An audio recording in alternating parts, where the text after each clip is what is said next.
Nós estamos vendo aqui, nesses dias, a igreja antiga. E a igreja antiga, ela se estende desde o século I, que é chamado de igreja, no século I é chamado de igreja primitiva, ou igreja apostólica, porque é o período de vida dos apóstolos do século I. Então a igreja antiga abrange a igreja primitiva, e ela se estende, de acordo com alguns historiadores, até a queda de Roma em 476, ou até a subida de Leão Magno, ou melhor, de Gregório Magno ao trono de Roma, ao trono pontifício em 590. Então, nós estamos tentando ver mais ou menos esse período aí, a igreja antiga, porque a história da igreja abrange toda a Idade Média, 1000 anos ali, Reforma, o período posterior à Reforma, Puritanismo, Pietismo e a igreja moderna. Todo esse período é muita coisa, não dá para falar sobre tudo. Mesmo aqui estamos sendo seletivos. Então, estamos estudando só a igreja antiga nesse nosso encontro aqui. Talvez um dia possa haver um encontro sobre história da igreja na Reforma, história da Reforma, ou história da igreja medieval. Mas estamos olhando pontos específicos da igreja antiga, que vai até o finalzinho do 6º século, 5º século, por aí. Ok? Sobre aprofundamento nesses estudos, há um livro que pode ajudar bastante, chamado O Cristianismo através dos Séculos, da editora Vida Nova, O Cristianismo através dos Séculos, ou Uma História Ilustrada do Cristianismo, 10 volumes, são 10 volumes que trazem informações muito ricas sobre a história da igreja. Então quem quiser estudar mais, pode procurar, pode adquirir esses livros e ler esses livros, aprender bastante. E também ajuda muito você ter um atlas histórico, para você situar os locais. Às vezes fala, tal pessoa viveu na Bitínia. Mas onde é isso? Onde é a Bitínia? Então você tendo um atlas histórico, você vai descobrir esses lugares. E tem um atlas histórico da editora Vida Nova, colorido, muito bem feito. Você pode adquirir também. Com esse material você vai poder aprender bastante sobre história eclesiástica, ok? Para começar, esse material é excelente. Você aprender um pouquinho aí de história eclesiástica. Muito bem. Aqui então nós temos agora as perseguições no século III. Vejam bem, as perseguições vão até o comecinho do século IV, ok? O Império Romano parou de perseguir os cristãos no ano 311. Em 311 não havia mais perseguição por parte do Império. E aí em 313 isso foi confirmado pelo o Edito de Milão, por Constantino. Mas já no comecinho do IV século as perseguições acabaram. Por isso nós estamos vendo aqui perseguições no século I, daquela natureza que falamos, com Nero, Domiciano, os judeus, em primeiro lugar.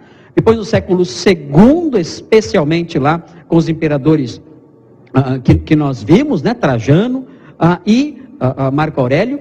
E no século III esses 3 imperadores se destacaram. Sétimo Severo, foi um período também de intensa perseguição sob Sétimo Severo. Décio, e aqui com Décio, o que é curioso é o seguinte, é que aquela política de perseguição de Trajano, ela sofre também com ele aí uma mudança, uma alteração, porque Décio, ele começa a procurar os cristãos. Porque Décio queria restaurar o Império Antigo. Os imperadores desse período aqui, do III século, eles têm a seguinte ideia, olha, o Império Romano era glorioso. Um império grandioso como nunca visto. Mas ele não é mais assim. Por que não é mais assim? Bem, diversos fatores faziam com que o Império Romano não fosse mais tão glorioso como tinha sido outrora. Mas esses homens diziam, bom, então, tudo que é novo, tudo que tem agora, que antes, na época da glória, não tinha, tem que ser extirpado. Uma das coisas é esse negócio de cristianismo. Na época de glória do Império Romano, na época gloriosa do Império Romano, não existia cristianismo. Então o cristianismo, sem dúvida nenhuma, é uma das causas desse declínio. Outra coisa, o cristianismo desestimula o exército. Ora, o Império Romano era uma máquina de guerra. O exército romano era imbatível. Era muito difícil você se aproximar de um lugar guardado por um soldado romano. Um soldado romano, se fosse demarcado para ele cuidar desse púlpito aqui, ele aqui com suas armas e com sua lança era capaz de guardar essa área toda aqui lutando contra 10, 20 homens. Ele tinha um treinamento extraordinário. No campo de treinamento, na área de treino do soldado romano, só não tinha sangue, e olhe lá, porque eles treinavam com armas de madeira, espadas de madeira, escudos de madeira, 2 vezes mais pesados do que as armas de verdade, e treinavam ali com uma rigidez terrível. E quando iam para o campo de batalha, imaginem, depois de ter treinado com uma espada 2, 3 vezes mais pesada, imagina que eles não faziam com a espada de verdade, na mão deles. Então eles tinham uma habilidade extraordinária, eles eram organizados, eles foram o segredo da expansão e da vitória de Roma. Muito organizados, uma disciplina invejável, e conquistavam qualquer coisa. Ninguém resistia ao Império Romano com seu exército. Eles tinham técnicas, táticas de luta, de batalha. Os bárbaros, além do reino do Danúbio, quando iam lutar com os romanos, iam tudo correndo com pedra, pau, tacando pedra, isso aí, né? Aquela briga de torcida, né? Era isso, os ataques dos bárbaros era briga de torcida, né? Vinha lá correndo com pedrada, com pedaço de pau, gritando, querendo morder, querendo bicho, né? Os romanos não, os romanos se alinhavam, né? Se dispunham de tal forma que criavam uma couraça de escudos ao redor, e marchavam, organizadamente, né? E destruíam tudo, ninguém conseguia resistir, né? Então o exército era o segredo, né? Agora, tinha uma coisa, o soldado tinha que realizar alguns sacrifícios. Alguns soldados se converteram, né? E aí eles diziam, olha, nós não vamos fazer isso, pronto. O imperador olhava e falava, está vendo, o cristianismo está acabando com o nosso exército. Esses homens não podem mais servir a pátria. Nós não podemos ter homens assim que não se dispõem a fazer o que nós mandamos. Nós mandamos fazer alguma coisa, eles não fazem. Ou seja, essa praga cristã está acabando com todas as coisas que tornaram o nosso império grandioso. E por causa disso, então, essa grande indisposição contra o cristianismo por parte dos imperadores. Décio, então, tendo problemas inclusive com o exército, Décio, ele estabelece uma obrigação imposta sobre cada cidadão romano. E qual era? Uma vez por ano, o cidadão romano deveria sacrificar ao imperador, todos. E quando sacrificasse, você ganhava um documento, tá? Esse documento aqui, esse aqui. Opa, vamos melhorar aqui. Mas voltou onde estava lá atrás, pensei que ia aparecer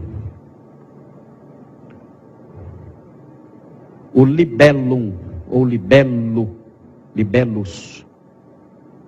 não sei como é que fala, vamos correndo aí, o libellum, era um certificado, certifico para os devidos fins, né? Que fulano veio aqui com sua família e ofereceu incenso aos deuses, e sacrificou aos deuses, e declarou aqui que tem feito isso constantemente, saía com certificado. Era uma prova de paganismo, era o seu documento provando que você era pagão. Então, se alguém dissesse assim, ó, aquele lá é cristão, e alguém fosse lá te prender, você pegava o documento, ó, aqui, ó, sabe ler? Aqui, ó, certificado de paganismo, reconhecido, com reconhecimento de firma e tudo, não tem a minha prova aqui, a de que eu sou pagão, não tem que duvidar, está aqui a prova documental. Agora, o que você acha que alguns cristãos fizeram? O que você acha que alguns cristãos fizeram? Alguns cristãos meio brasileiros, assim, vocês acham? Falsificaram, lógico, pegaram lá, vamos fazer um certificado pirata, foram lá, tiraram uma xerox colorida, tal, aquela coisa, falsificaram a assinatura lá, deram um jeitinho, e pronto, eu tenho aqui o certificado aqui. Chegava alguém, você é cristão? Mostrava aqui, ó, tá aqui meu certificado, não sou não. Então você sacrificou? Ó, você sabe ler? Tá aqui, ó. Lê aí, tá vendo? É meu, tá? Pronto. E aí se livrava então do martírio, mas muitos não faziam isso. Muitos não faziam esse tipo de coisa. E eram então entregues à morte, porque se negavam a sacrificar e a obter então esse certificado de paganismo. Agora, o Império de Décio durou pouquinho tempo, veja, 249 até 251 só. Foi curto. A perseguição foi muito intensa, foi muito severa, mas foi curta. A pior de todas e a última foi essa aqui de Diocleciano. A perseguição sob Diocleciano foi a tormenta final e a pior de todas também. Diocleciano, nos seus dias, uma das coisas que ele mandava fazer era queimar as escrituras dos cristãos. Então veja bem como começam a surgir problemas aqui agora. Os cristãos são abordados, eles são torturados. Diocleciano não quer a princípio matá-los. Diocleciano quer fazer com que eles abandonem a fé, porque já aprendemos que o sangue dos mártires é semente.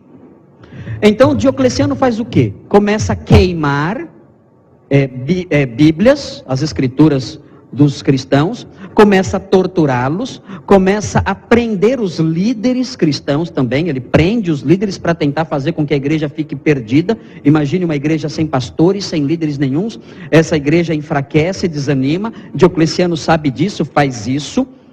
E começa a surgir um problema na igreja. Um problema bom. É interessante ver como Deus faz as coisas. Porque olha só o que acontece.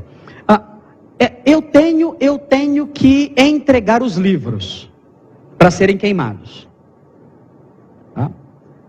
A pergunta que surge é a seguinte: quais livros são os livros realmente cristãos?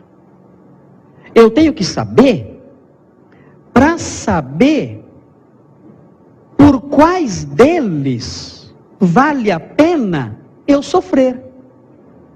Se alguém pedisse para você, me dá aqui 2 Macabeus para eu queimar, você dá? Senão eu te mato. Me dá aqui o livro de Judite para eu queimar, senão eu te mato, você dá? Você dá. Judite? Leva. Macabeus? Leva os dois. Tudo bem. Agora, me dá aqui Romanos para eu queimar. Romanos não vou dar. Não, Romanos não. Fora, Romanos não vou dar. Ou seja, a igreja começa a se preocupar com o quê? Com o cânon do Novo Testamento. Quais são os livros canônicos? Quais são os livros inspirados por Deus?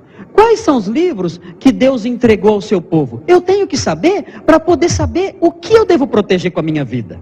Eu vou proteger qualquer livro com a minha vida? Não tem só livros de Paulo aqui. Há outros evangelhos rodando por aí. Há outros livros escritos por cristãos rodando por aí. Por qual deles vale a pena eu morrer?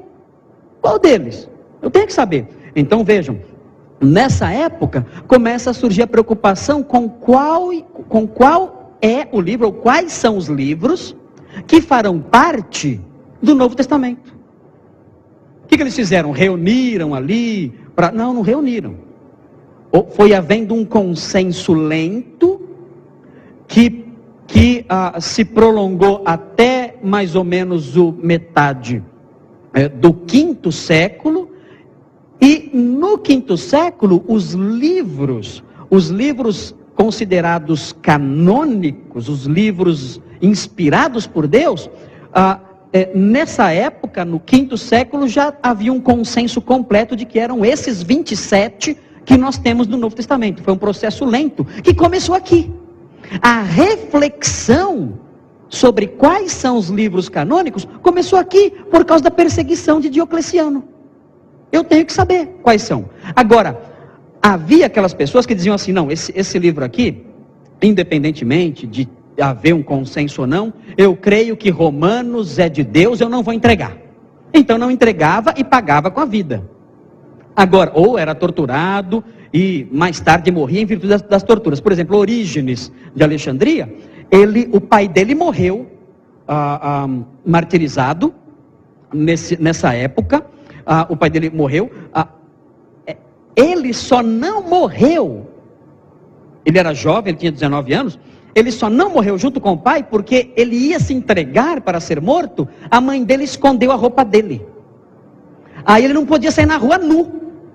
Não, martirizado eu vou lá fora, né? Mas nu não dá para ir, né? Para ser martirizado eu vou, para ficar passando vergonha não, né? E aí ele não saiu lá fora porque não tinha roupa para ir.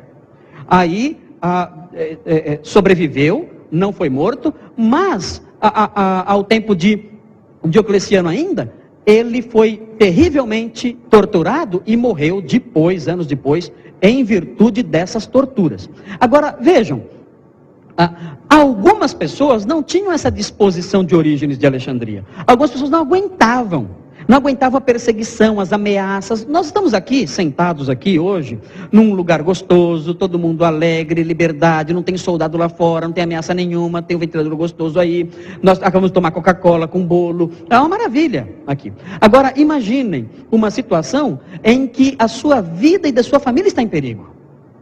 Muitos de nós talvez não conseguissem resistir a essas ameaças. E muitos naquela época não resistiram a essas ameaças. E faziam o que então? Me dá aqui o livro. O que eles faziam? Entregavam. Quando eles entregavam o livro, a igreja olhava para eles e dava um nome para eles. Qual era o nome? Os traditore. O que é traditore? Os que entregam. Os que entregam, os que fazem a tradição, né? Esses que entregam são os traditores. É aí que tem a palavra traidores, né? O traidor é alguém que entregou, não é assim? O traidor não é alguém que entregou? Judas é um traidor por quê? Porque entregou Jesus. Joaquim Silvério dos Reis, é isso, né? Joaquim Silvério entregou Tiradentes, é um traditore, é um traidor, né? Então, nós temos aí então a figura dos traditores. Quem eram os traditores? Eram aqueles que tinham entregado os livros para serem queimados. Surge então um problema na igreja agora. Por quê? Porque a perseguição acabou no ano 305. Os traditores estavam vivos? Estavam ou não estavam? Estavam. Quando a perseguição acabou, o que eles fizeram? O que vocês acham? Voltaram para a igreja. Oi, pessoal. Paz do Senhor. Um ali sem perna, outro ali sem orelha, outro ali mancando, aleijado, outro ali morrendo, né, arrancaram a língua. E eles inteirinhos, gorduchinho, rosadinho. Oi, pessoal. Precisa de oração aí? O que vocês querem aqui? A gente quer pedir reconciliação. Estamos arrependidos. Como é que é? Vocês querem o quê? Não, a gente quer voltar para a igreja. E agora? Pastor, aceita ou não? Aceita ou não aceita? O que Jesus ensinou? Ai, ai, ai, ai, ai. Ai, ai, ai, ai, ai. E agora? Hã? Mas eles são traditores. Mas estão pedindo para voltar. Pedindo para voltar. Estão suplicando, ó, queremos fazer parte da igreja de novo. E agora? Aí sabe o que aconteceu nessa época? Começou a surgir o sistema de penitências. Por quê? Ah, vocês querem voltar? Pode voltar, mas não vai ser fácil assim não. Vocês vão ter que cumprir alguns requisitos para voltar. Vocês vão ter que ficar 3 meses sem tomar ceia. Né? Você vai inventar. Né? Vocês vão ter que sentar só lá atrás, não pode sentar aqui na frente. Vocês vão ter que fazer isso, fazer aquilo. Começou um sistema de exigências absolutamente antibíblico.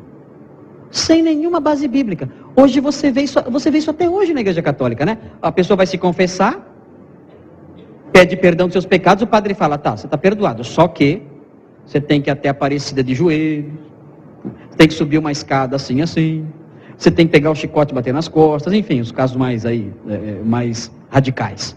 Né? Você tem que rezar 20 Ave Marias, você tem que rezar 30 Pai Nossos, mas alguma coisinha você tem que fazer como penitência para você obter o perdão. Começou nessa época. Isso gerou terríveis problemas para a igreja, porque a igreja começa a não saber como lidar com pessoas que pecaram e se arrependeram. Aliás, é um problema presente até hoje, não é verdade? As igrejas de hoje em dia não sabem lidar com pessoas que pecaram e querem voltar. A gente fica inseguro. Ah, mas vai receber de volta? O cara aprontou, o cara fez tudo. Aprontou que, nossa, coisa que nós jamais imaginávamos. E agora volta com essa cara lavada, querendo ser recebido na igreja. Como é que é isso? E a gente fica incomodado com essa questão. Como agir? Né? Esse mesmo problema surgiu lá na igreja antiga por causa de Diocleciano, por causa da perseguição de Diocleciano. Muito bem. Veja aqui então tem o Libellum, né? Que era esse certificado afirmando isso, né? Afirmando que a pessoa era pagã, né?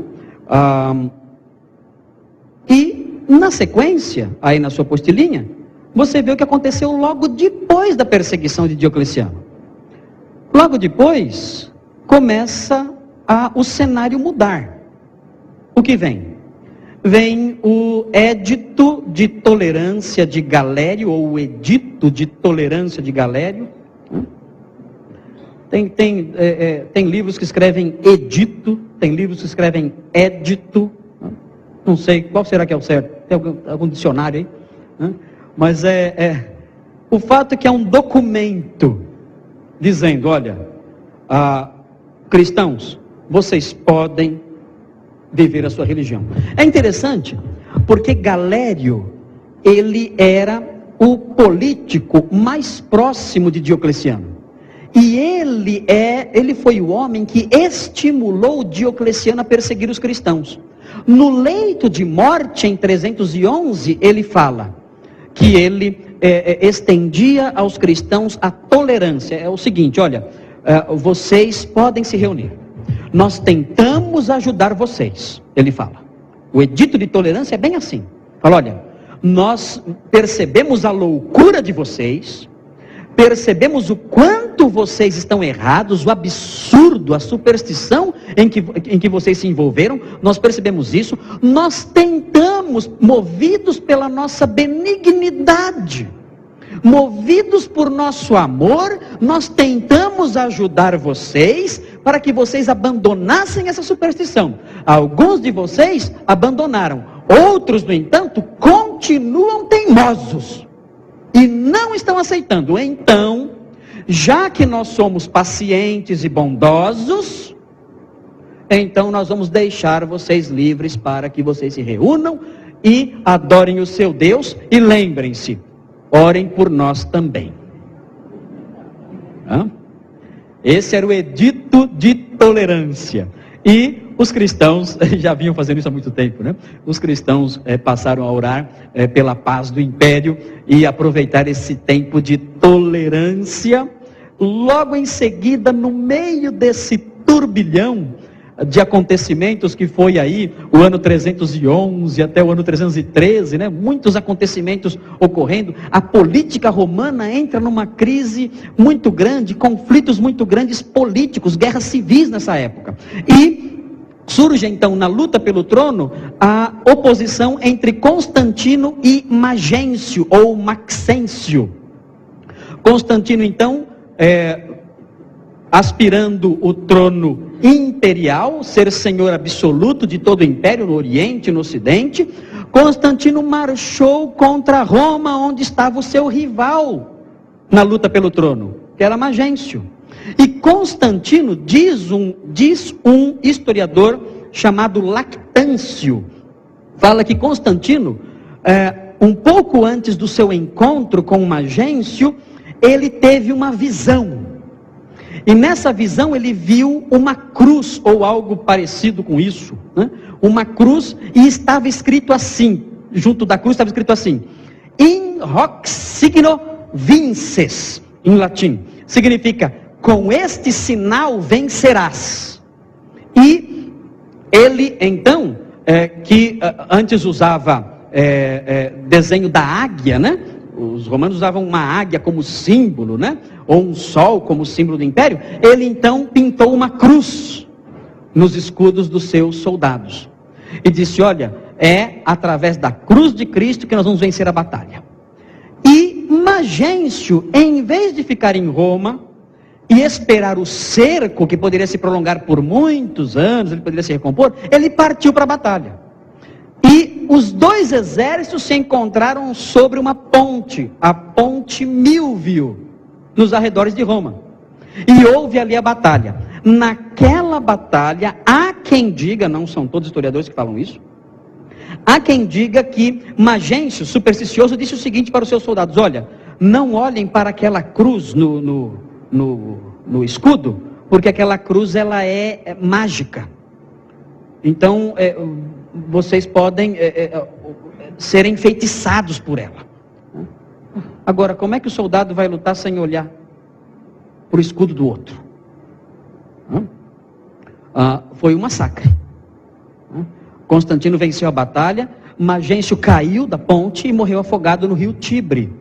E aí então Constantino tomou conta de todo o império, se tornou o senhor absoluto do Império Romano. E no ano 313, ele assinou o Édito de Milão, na cidade de Milão mesmo, tornando o cristianismo uma religião lícita. Os cristãos agora não eram só tolerados, a religião cristã era uma religião lícita, qualquer pessoa poderia praticar o cristianismo, e o próprio Constantino se declarou cristão, ele próprio. Ele não foi batizado, Constantino só foi batizado na hora da morte. Há muitas pessoas que dizem que na verdade ele não era cristão coisa nenhuma. Constantino era um imperador muito popular. Ele era um homem alto, forte, um grande guerreiro, uma figura que despertava a atenção e também a simpatia das pessoas. Constantino foi um bom imperador, um grande imperador, um homem que faz jus ao seu título, né? Constantino o Grande. A cidade de Constantinopla, que antes se chamava Bizâncio, né? Foi a cidade que ele colocou como a sua capital imperial no Oriente, Constantinopla. Ele colocou esse nome lá em honra a si próprio, lógico, né? Constantino, a cidade de Constantino, Constantinopolis, daí Constantinopla, que hoje é a cidade de Istambul, né, na Turquia, né? Mas Ele faz jus à sua grandeza. Ele foi realmente um grande imperador, um grande administrador, um grande soldado, um grande político, uma figura realmente extraordinária. E, no entanto, há quem diga que na verdade ele não foi cristão mesmo, não foi um cristão de verdade. Ele se declarou assim, mas certamente ele foi mais um político, né? A questão dele ter sido batizado no leito de morte, por que isso acontece? O pessoal fala, isso é uma prova de que ele não era cristão. Mas, na verdade, na época havia a seguinte crença: depois que você é batizado, você só pode cometer um pecado grave. Então, é bom você deixar bem pro finzinho, né? Tá bom? Não batiza agora não, porque você não sabe como é que vai ser os próximos anos. É por isso que Tertuliano, aquele que nós vimos que falou o sangue dos mártires e a semente, Tertuliano era contra o batismo infantil, né? Não é que ele era batista, né? Não é isso. Ele era contra o batismo infantil porque ele cria nisso, que depois do batismo não podia mais pecar. Então, Constantino, talvez atento a essa ideia, né?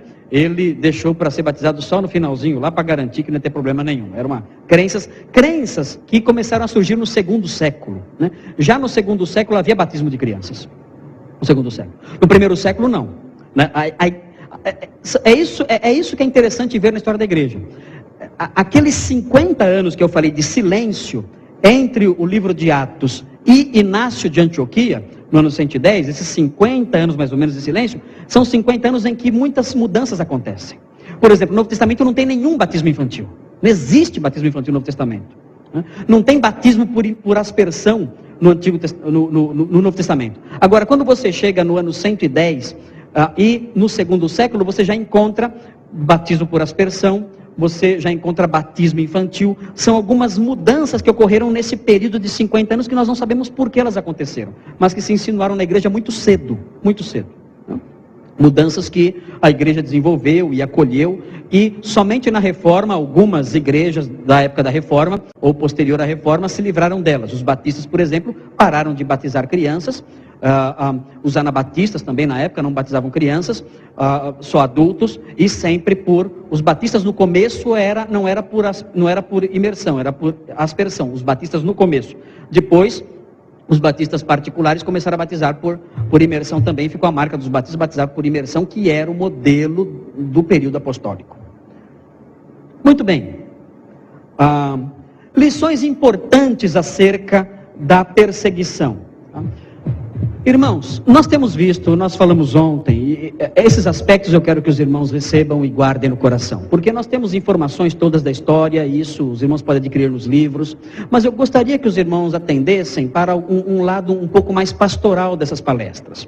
Nós falamos ontem que Deus controla a história, e nós dissemos isso e mostramos isso através dos vários tópicos que foram apresentados, e eu quis plantar nos irmãos a convicção de que Deus é soberano. Deus não é o Deus que é pintado, essa garatuja, né, que é inventada pelas pessoas por aí afora, mas o Deus verdadeiro é um Deus que controla todas as coisas, inclusive a nossa vida. Nós podemos descansar sabendo que todas as coisas cooperam para o bem daqueles que amam a Deus, que Ele tem os nossos dias contados, que Ele dirige os nossos passos, que Ele cuida de cada fio de cabelo da gente. As pessoas falam que exagera um pouco nisso, mas eu tenho plena convicção da soberania absoluta de Deus. E nós temos que crer nisso. Vimos um pouquinho das provas disso na história ontem. Hoje estamos vendo aqui a perseguição da igreja. E há lições importantes para se tirar disso. Uma delas, que nós devemos aprender, que já foi mencionada, é que a perseguição tem um aspecto positivo. Primeiro, ela revela a natureza da igreja. Ela revela que a igreja é odiada pelo mundo. E nós não devemos destruir esse ódio. Esse ódio vai existir mesmo. É muito triste que alguns, até pastores, não tenham entendido isso. Que a igreja, ela vai ser odiada pelo mundo. E Jesus disse isso: olha, o mundo vai odiar vocês. O mundo odiou a mim. Se fizeram isso com o dono da casa, o que não vão fazer com os servos da casa? Então, é natural que o mundo odeie vocês, Jesus falou. Vocês não são deste mundo.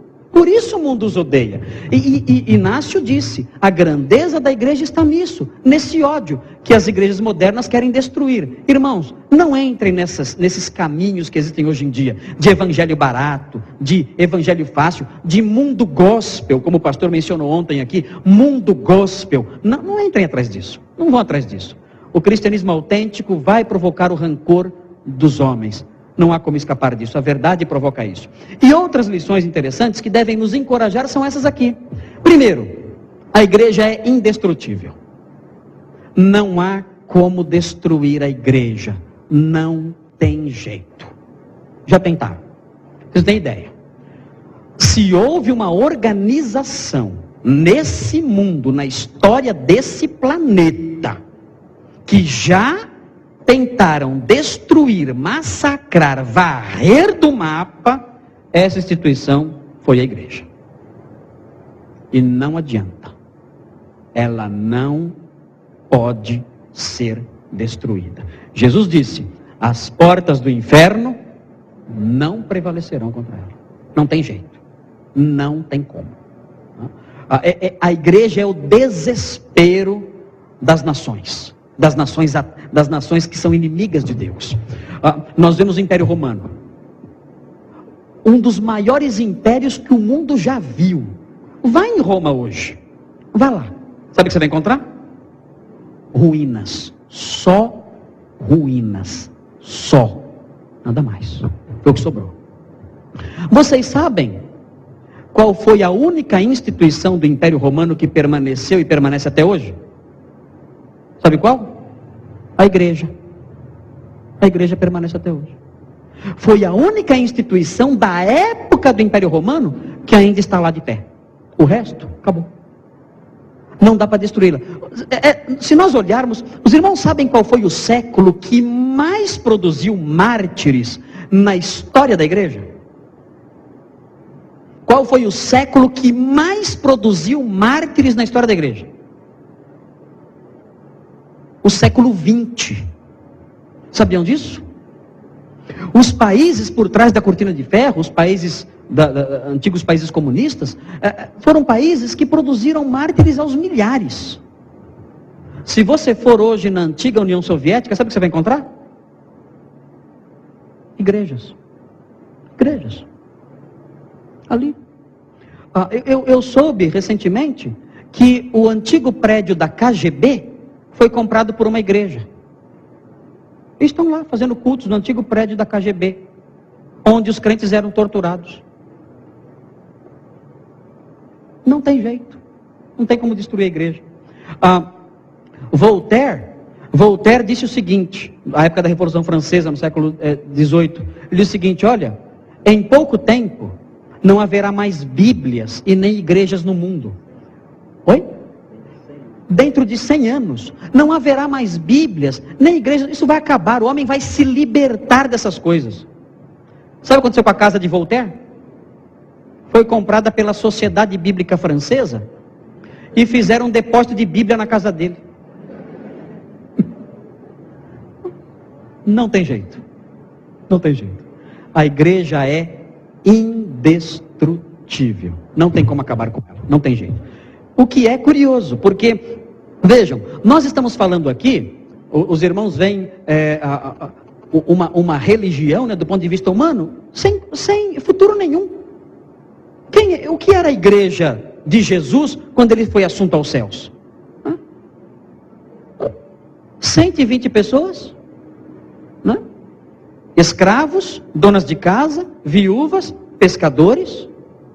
Ali numa cidade, na cidade de Jerusalém, num paizinho insignificante do Império Romano. E aquelas pessoas, num espaço de 2, 3 gerações, estavam espalhadas pelo mundo inteiro. No ano 112, isso aconteceu, isso que estamos falando aqui, aconteceu no ano 50. 60 anos depois, no ano 112, Plínio escreve para Trajano. Trajano, o que eu faço? Os templos pagãos estão vazios. Os vendedores de animais para sacrifício aos deuses estão passando fome. Os sacerdotes estão desempregados. O que eu faço? Essa praga não para de crescer. 60 anos depois, 2 gerações, o mundo estava abarrotado com essas pessoas. Não tinha como acabar com eles. Tentaram todos os meios, não teve jeito. É importante também entender que a perseguição ajuda na expansão da igreja. Se você olhar no livro de Atos, eu vou pedir rapidinho para que alguém leia, no capítulo 11, versículos 19 e 20, vou pedir para o pastor ler. Veja que interessante aqui. Você sabia que a igreja cresce quando é perseguida? Sabia disso? Por isso que eu falo, o Império Romano ajudou muito a igreja. Persegue, a igreja cresce. É o que o Tertuliano falou, né? O sangue dos mártires é semente. Agora vejam, Atos 11, 19 e 20. Pastor, lê para nós. Então, os que foram dispersos por causa da tribulação que sobreveio a Estevão, se espalharam até a Fenícia, Chipre e Antioquia, não anunciando a ninguém a palavra, senão somente aos judeus. Alguns deles, porém, que eram de Chipre e de Cirene, e que foram até Antioquia, falavam também aos gregos, anunciando-lhes o evangelho do Senhor Jesus. E a mão do Senhor estava com eles, e muitos crendo se converteram ao Senhor. Obrigado, pastor. Veja o que acontece aí. Quando Jesus mandou os discípulos pregar o evangelho, ele falava para pregar onde? Olha, façam discípulos em Jerusalém, certo? Todas as nações. Vocês devem ir por Jerusalém, Judeia, até os discípulos estavam sorrindo, né? Ah, Jerusalém, judeus, né? Judeia, Judeia, legal. Samaria também. Aquela gente mestiça, aquela gente que a gente não quer chegar nem perto, meio gentil, meio judeu, tem que pregar para eles? Judeia, Samaria e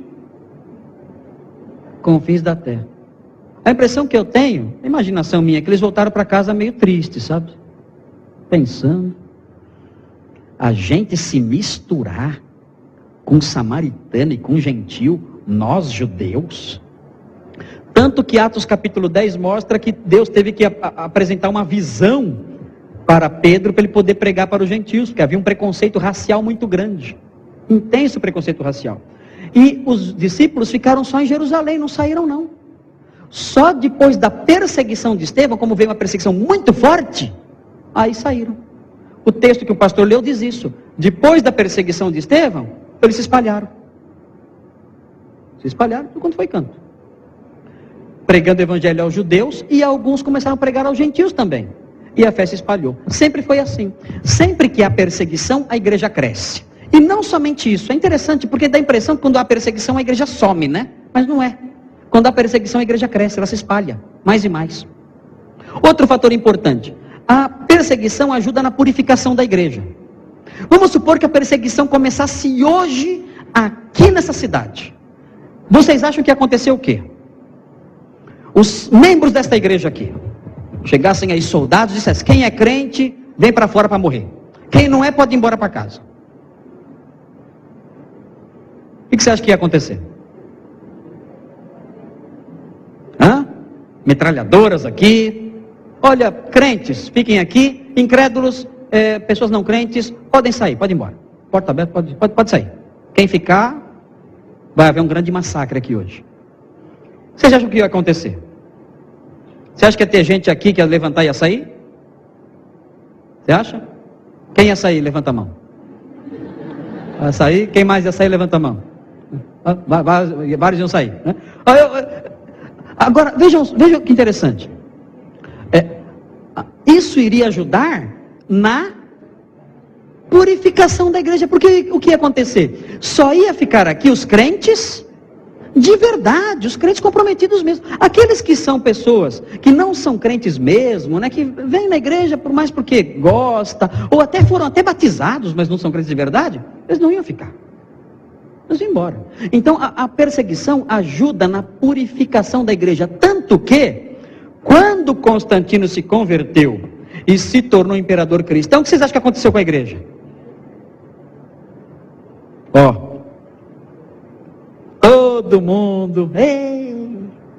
todo mundo decidiu se tornar cristão. Todo mundo. Gente que nem sabia o que era cristianismo. Encheram as igrejas, encheram os templos, o mundo inteiro virou cristão. Foi a cristianização do império. Não foi a evangelização, foi a cristianização do império. O que não foi muito bom, não. Em alguns aspectos ajudou, em outros não. E ajuda na reflexão da igreja. É muito interessante perceber, vamos ver agora no próximo item, é muito interessante perceber que a igreja, depois que a perseguição, quando a perseguição estava em vigor, alguns pensadores começaram a ter que defender a igreja, porque ela era atacada não só fisicamente, ela era atacada também no seu pensamento. Por exemplo, chegava alguém e falava assim: olha, vocês não estão errados só na conduta de vocês, vocês estão errados também no pensamento de vocês. Por exemplo, vocês creem que existe um só Deus, não é verdade? É. Então, como chama esse Deus? É Deus o Pai. Ah, é? Mas vocês não falam que também Jesus é Deus? Sim, falamos. Então, peraí, qual dos dois é Deus? Jesus ou esse Pai? Não, os dois são Deus. Não, mas não tem um Deus só. É um ou é dois? Aí você para piorar, você fala assim, são três. Aí esse interlocutor vai dizer: olha, o que você está dizendo não tem pé nem cabeça. Não tem o menor sentido o que você diz. Como você pode dizer que existe um Deus só, e esse um Deus só é três? Ou é três, ou é um. O que aconteceu então? Os grandes pensadores da época começaram a refletir sobre essas questões que eram levantadas. E eles tinham que se defender. Eles tinham que apresentar explicações, eles tinham que escrever teologia.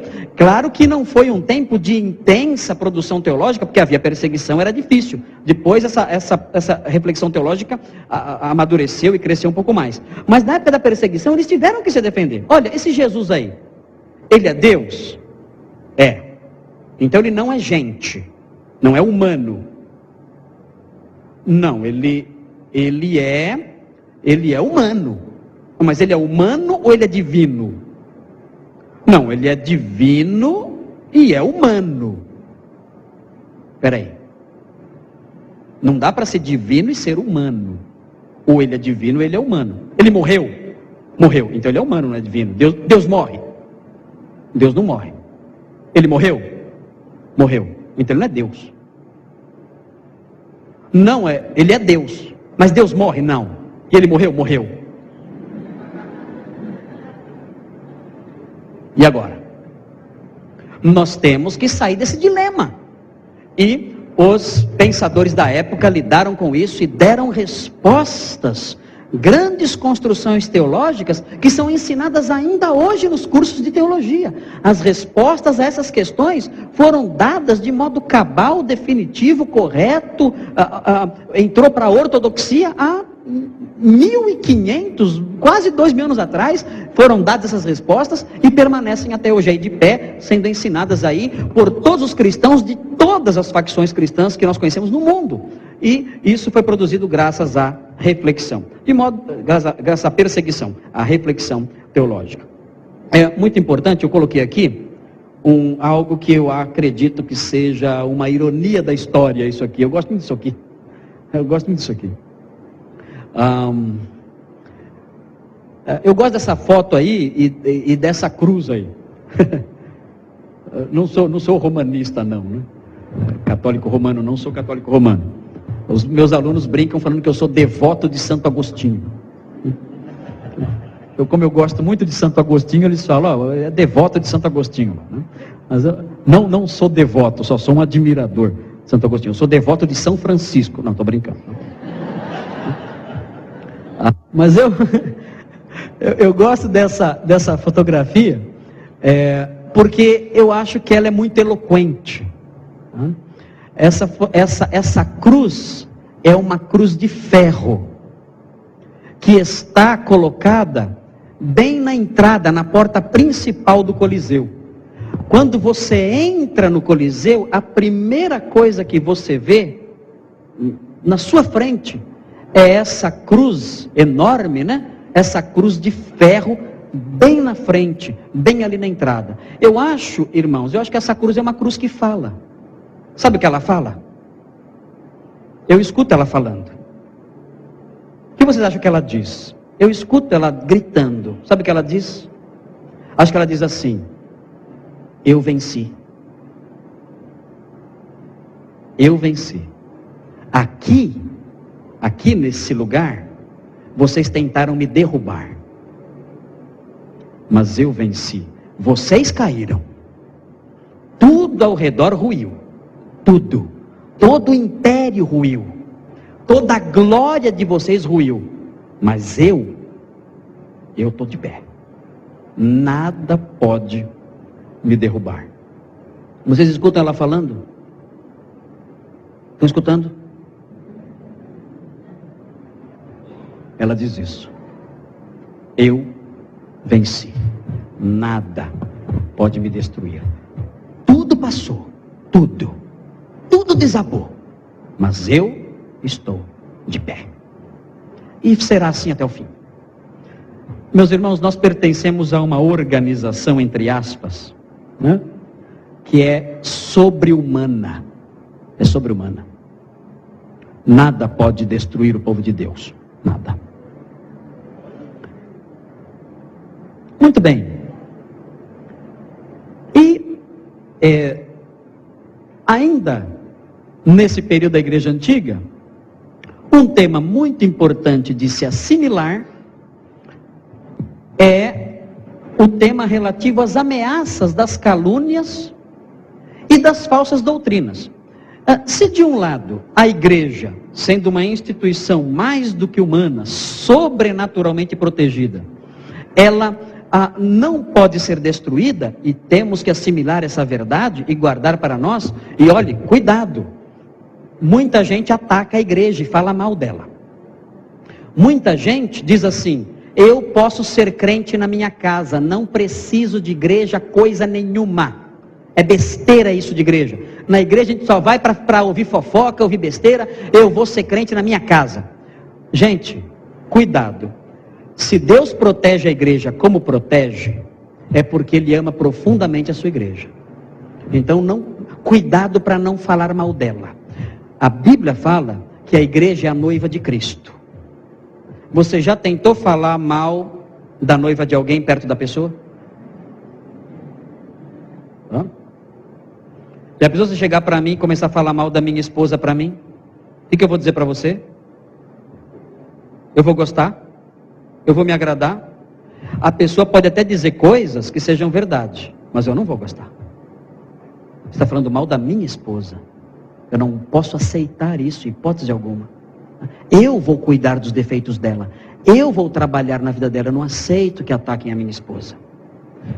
A igreja é a noiva de Cristo. Ele cuida dela e a protege. Tentaram matá-la, destruí-la, pisoteá-la, esmagá-la, mas Ele a protegeu. E nós temos que aprender com isso. Nós temos que preservar e cuidar da nossa igreja, amá-la, mesmo com os defeitos que ela tem. E uma outra razão é que esse discurso de que eu posso ser crente em casa não é verdadeiro. Eu vou adorar Deus em casa. Mentira. Você vai assistir Domingão do Faustão. Você não vai adorar coisa nenhuma. É balela isso aí, é papo furado. Você vai ficar lá pensando em outras coisas, sei lá o que fazendo, dormindo até tarde, isso você vai fazer. Você não vai adorar a Deus coisa nenhuma. Em terceiro lugar, nós não temos a opção de adorar a Deus em casa. Nós temos que ter uma vida cristã individual, não há dúvida disso, temos que ser crentes em casa, mas esse é um lado da vida cristã. A vida cristã não tem só esse lado. A vida cristã tem o lado coletivo. Eu devo ir na igreja também, porque a Bíblia manda eu ir à igreja. Eu lembro que uma vez, eu conto isso nas palestras por aí afora, um homem falou assim para mim, contou o caso dele para mim, né? Ele falou assim para mim: Pastor Marcos, uma pessoa que conhece a Deus, conhece a Bíblia, mas não vai na igreja, essa pessoa é do diabo? Eu falei: não. Essa pessoa é o diabo.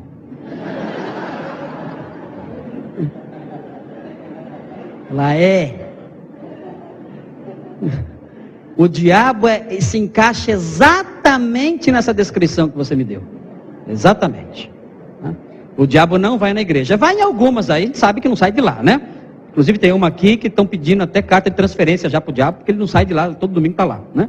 Mas nas igrejas de verdade, nas igrejas de Deus, o diabo não atua. Não está lá presente, né? Reinando ali. Nada disso. Né? O crente de verdade, o crente genuíno, ele tem a vida dele com Deus, pessoal, e tem a sua vida coletiva com os seus irmãos, mostrando o seu grau de maturidade. A Bíblia diz o seguinte: se andarmos na luz, como Ele está na luz, pulamos bastante na hora de cantar. É isso?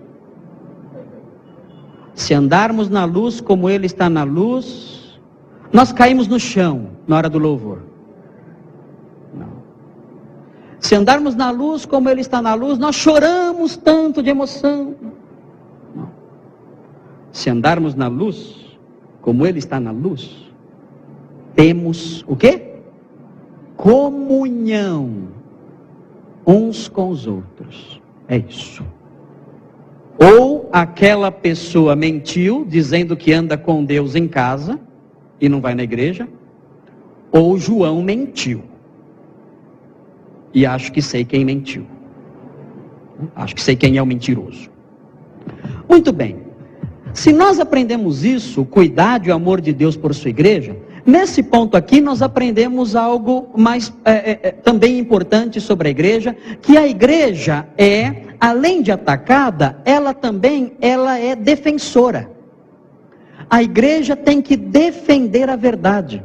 O apóstolo Paulo escreve a Timóteo dizendo o seguinte: escrevo-te estas coisas para que você saiba como se comportar dentro da igreja de Deus, que é a casa do Deus vivo, coluna e baluarte da verdade. A igreja é a defensora da verdade. Isso é muito sério, irmãos, porque nós vivemos uma época em que não tem mais verdade. Todo mundo tem a sua verdade. A verdade objetiva desapareceu. E nós sabemos que não é assim. Eu não posso falar, bom, o que ele pensa é verdade, o que ela pensa é verdade, todo mundo está certo. Não, há coisas certas e coisas erradas. A igreja ensina a verdade. Ela deve defendê-la. E por que a igreja tem que defender a verdade? Porque a verdade sempre é atacada. O tempo todo. A verdade sempre foi atacada e sempre será atacada. De modo que a igreja deve defendê-la continuamente. Na antiguidade, a igreja teve que se defender. Teve que proteger a verdade, porque surgiram calúnias e falsas doutrinas. Nós encontramos as calúnias na igreja antiga. Olha só o que diziam da igreja. Que os crentes se envolviam com orgia. Sabe por quê? Porque tinha uma festa chamada festa de amor. Agape. Agape é amor, né? Alguns falam ágape, mas está errado, é agape. Ah, mas ágape é mais bonito. Então tudo bem, então fala ágape, mas está errado, né? É agape, né? Agape, a Agape Fest. Era a festa do amor, né?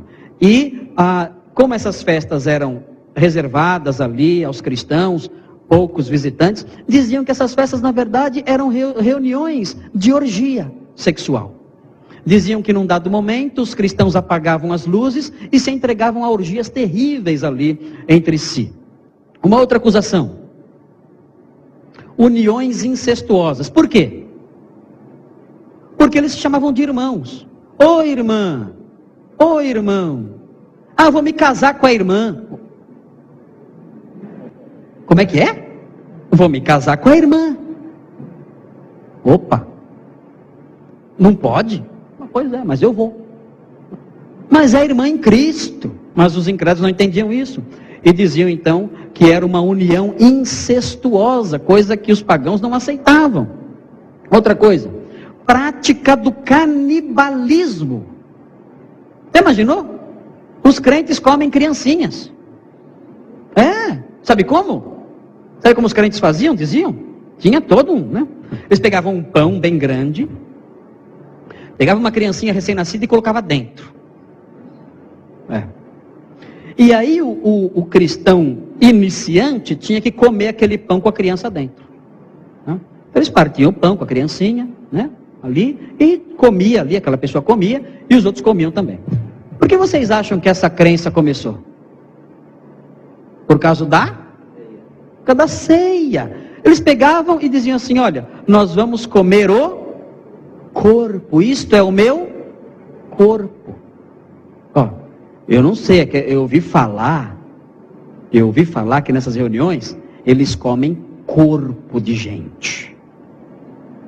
Ó, isso é o meu sangue. E, ó, eles comem carne humana e bebem sangue de gente.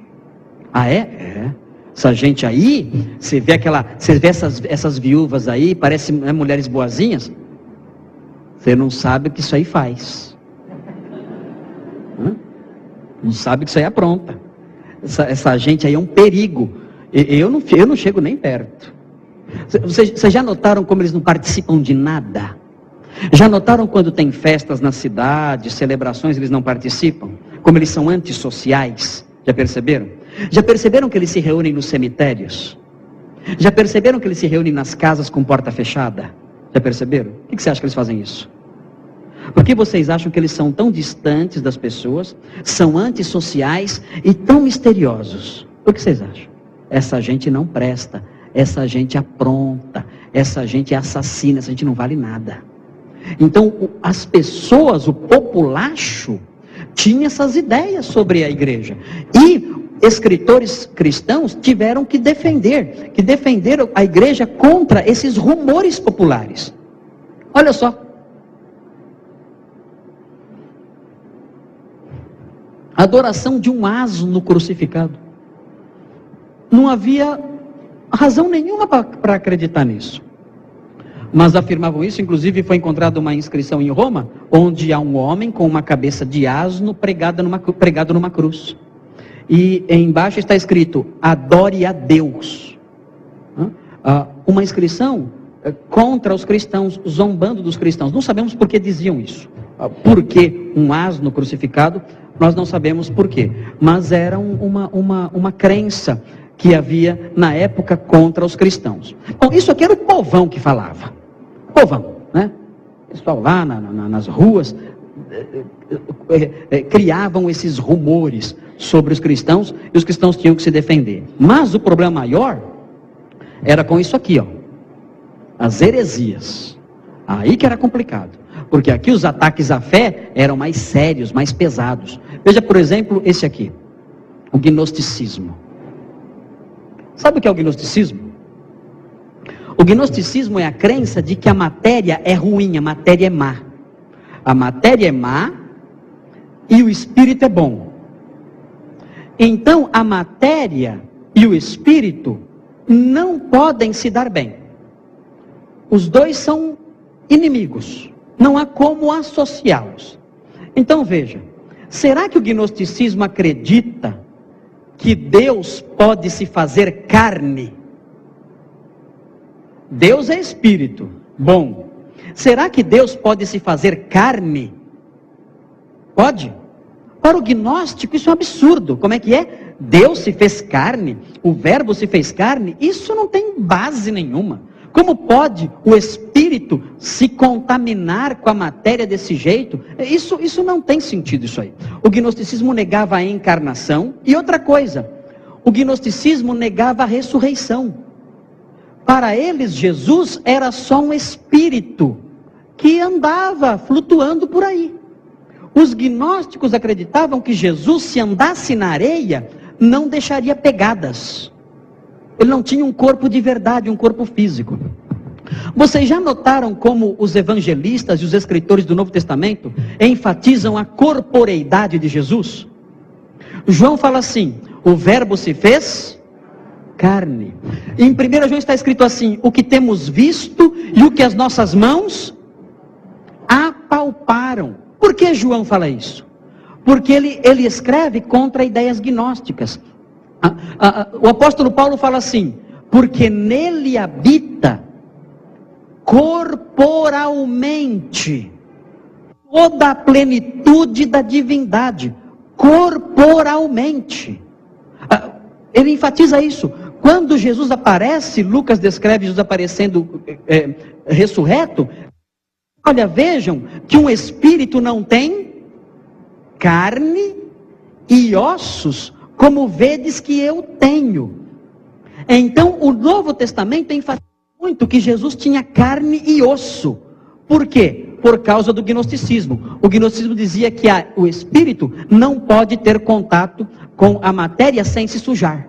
Nós temos uma alma? Temos, mas ela está sofrendo, presa ao corpo. Um dia ela vai se libertar disso. E eu posso já alcançar certos graus de amadurecimento e de salvação da minha alma através de um conhecimento esotérico, de um conhecimento secreto, hermético, fechado. A palavra gnosticismo vem de gnose. Gnose significa conhecimento. É daí que vem, por exemplo, a palavra ignorante. O que é um ignorante? É alguém que não tem conhecimento, não tem gnose. Não tem gnose, então é um ignorante, né? Não tem gnose. O gnosticismo dizia, olha, para ser salvo você tem que ter uma gnose, um conhecimento especial para você libertar a sua alma aí do seu corpo. Porque para o gnóstico o corpo é mau, a matéria é mau, o mundo todo é mau, tudo que é material não presta, só o que é espiritual presta. O que é material é sujo, o que é material não tem valor nenhum. Eles diziam que quem criou o mundo foi um demiurgo perverso. Uma emanação de Deus perversa criou o mundo material. Mas o mundo material é mau. O mundo material não presta, a matéria não presta, a matéria é má. O que vocês acham disso? A matéria é má? Claro que não. Quem fez o corpo? Deus. E viu Deus tudo quanto fizera. E eis que era muito bom. A Bíblia diz que a matéria é boa, que a criação é boa. Os gnósticos dizem, não, a matéria é má, a matéria contamina. E, gente, olha, até hoje tem gente que crê nisso. O gnosticismo não morreu, o gnosticismo está vivo. Tem sociedades gnósticas em São Paulo. Eu lembro que uma vez eu estava em frente a uma cabeleireira, esperando a minha filha cortar o cabelo, e a gente, que é homem, evita até entrar, né, nesses lugares, porque é um mundo totalmente diferente do mundo masculino, né? Dentro de uma cabeleireira, né? A gente se sente totalmente deslocado, né? Totalmente deslocado. Um homem é numa cabeleireira. Você não sabe o que você faz, né? Quer deixar o homem perdido e botar lá dentro. Ele não sabe o que faz. Ele não sabe para onde olha. Então, fica lá fora, é melhor, né? Eu fiquei lá fora, esperando minha esposa e minhas filhas lá. Imagina a bagunça que virou aquilo. Deixei lá. E eu estava lá fora encostado num carro. Aí passou uma mulher, baixinha assim, eu não sei de onde surgiu, ela veio, uma nave espacial, não sei, lá, apareceu na minha frente, e eu estava distraído assim, aí ela falou assim para mim, Jesus vai voltar, eu dei aquele susto, já estava dando relógio para ela já, eu entrego tudo, desesperado. Aí, e ela começou a me pregar para mim, né? E ele não vai pisar na terra, né? Eu só levando burdoada, né? Eu não estava entendendo a situação, né? Eu estava tentando entender o que estava acontecendo, né? Foi pego disso. Aí ela foi pregando e falando, e ele não vai pisar nesse mundo, porque esse mundo é muito sujo. Aí, depois de alguns minutos, né, tentando me recompor, eu pensei, peraí, mas o professor de teologia sou eu, quem tem que... Sou eu que tenho que bater, eu não posso ficar apanhando aqui, né? Eu tenho que falar alguma coisa, né? Eu consegui me recompor mais ou menos, né? O coração voltou ao normal, tudo. Peguei e falei, peraí. Falei, Jesus, a senhora está falando, está voltando, tá? Mas ele não vai pisar na terra. Falou, não. Falei, por quê? Porque a terra é suja. E ele é puro. Eu falei, eu quero fazer outra pergunta para a senhora. Ele já veio aqui alguma vez? Falou, já. E quando ele veio, ele era puro? Ela falou, era.